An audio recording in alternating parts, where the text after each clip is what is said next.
ګرانو کتونکو سلامونه کوم. الب خان شیرپوست تاسو په خدمت کې حاضر دی. خبرې اترې کوي په هغه رویو باندې کوم چې د تیر یو کال راسي د پاکستان تحریک انصاف چیرمن مشر عمران خان د خلکو په ذهنونو کې کوم زهر اچولی دي او د هغه زهرونه ناقص رویې جوړې شوي دي.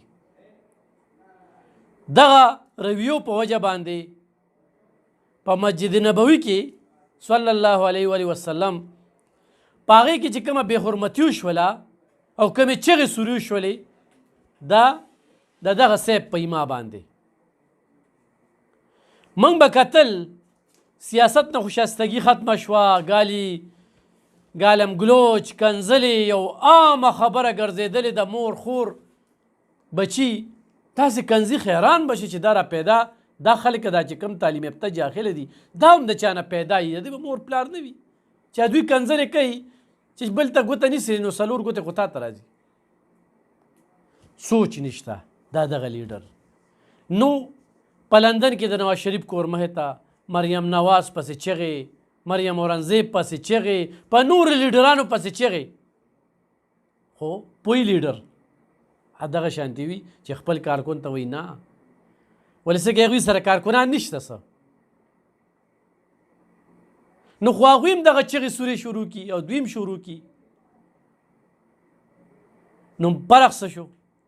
ښه د دوی نه چې تپوس وکړي د دې پي ټي آی د لونډو لپاړو نه، نو جواب ورسره نه وي نو وی هغه رایاد که که نه چې د بېنظیرې تصویرونه یې د جز نه راغورځول، هر چا چې راغورځول خو په هغې بیا برملا معافي غوښتې وه.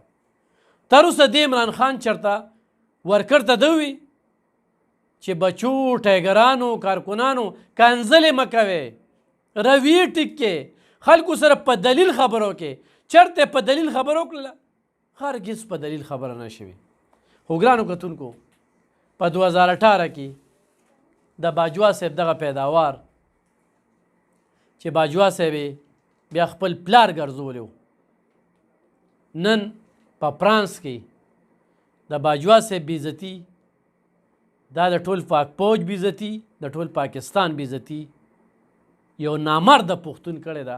نامرده ورته په دې ویمه خو دې پښتون و او دې د پښتون نه پیدا و، نو ده به دغه زنانه دغه خور دغه مور خاطر کړو چې ته مړه د پښتنو په روایت کې خو داسې نشته چې چا سره زنانه وي په دشمن باندې ډز نه کوي. دا د پښتنو روایت دی. خو د اصل پښتون نن سبا نامرده پښتانه را پیدا شوي دي، نو په ښځو باندې هم فایرنګ کوي، ښځې مولي په ښځو هم ډزې کوي. نو هغه دغه بېعزتي کوي. اوس ډېر خلک وایي دا افغاني و دا ده ولې په دغه ځای کې نور پښتانه نو چې دی راګیر کړو سم یې ډبولې و. خو دا زهر چا په دې ذهنونو کې اچولی دي؟ دا دغه بې حس انسان چې پاکستان عزت یې نن په عالمي کچه باندې په دو باندې ولګو، پاکستان یې وسوځو. په 9 مای چې کومه واقعه مخې ته راغلله، نن چې د جیل نه څوک روځي پریس کانفرنس کوي، ولې کوي؟ ثبوتونه ورته ښیي چې دلته کې هم دا ویډیو ده، دلته هم دا کرپشن دی، دلته کې هم دا ده. عزت خو ځان له راولي نه دې سړي سره نو د دې لیډر دی دا د کردار دی هم ورته هر څه وښیي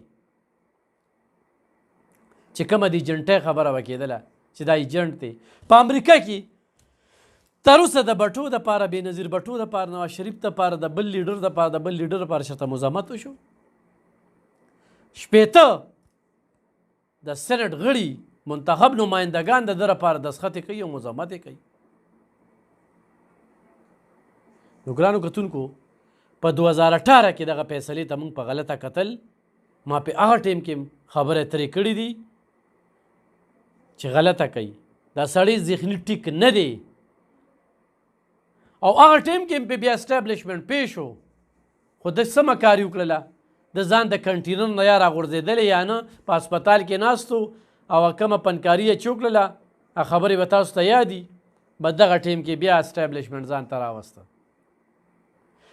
126 دن چې دوی درنه ورکولو د هغه ځای نه چې هغه بیلې سوځو، سیول نافرماني یې کوله او دې باجوا صاحب ورته بغ بغ کتل او د هغه سټیج نه به کنځلې کېدې. نن په هغه باجوا صاحب باندې عمران خان په خپل هم رو لګېده د هغه بېعزتي نه مخحرامي خو دا ده چې هغه تا سره څه وکړل، څونه عزت یې درکړ، خو دی رایې درست دی. اخره کې باجواد صاحب پیش و او نن د سلیم صافي په یو کالم کې چې زه ترې تپوس کوم چې ته دې سړي له ولې د اختیار ورکې، د ده په ځای زرداري وزیر اعظم کا چې یو ډېر پوه او منلی شوي سیاستدان دی.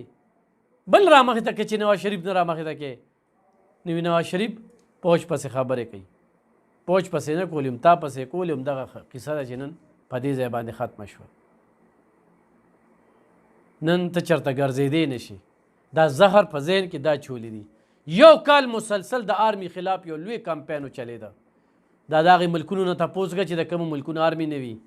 الحمدلله زموږ د پاکستان آرمي دا ټولې دنیا منلې ده، خو د یو کس نیم د غلطې فیصلې په وجه باندې چې دغه شانتې ذهني معذوره د ملک مشر که د هغې په وجه باندې د ملک بیړه غرقه شوه، ملک ته نقصان ورسېده.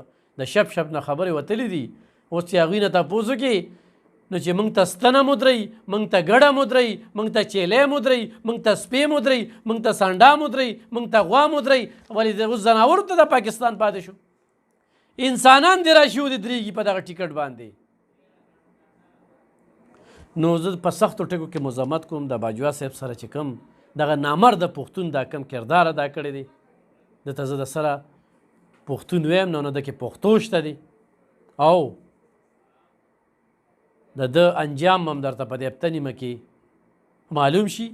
پاکستانی ټیم هغه ورسېده فرانس ته،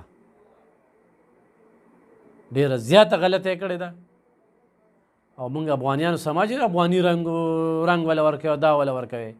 دا هم دغه د پی ټي آی ورکران دي، بل څوک هم نشته. کنځلې ردې بدې او آرمي پسې خبرې کول چې زموږ یو داسې اداره چې هغې راله متنازع کړې وه. خو دا هم د الله پاک لاک لاک شکر دی چې پاکستان آرمي له یو داسې بهادر انسان میلو شو.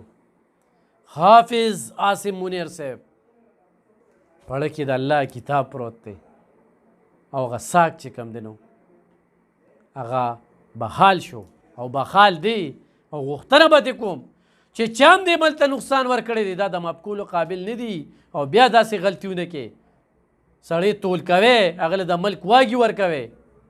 بې توله خلک چې راولي نو د ملک به دا خال وي، د ګرانۍ دا بدخالي ده.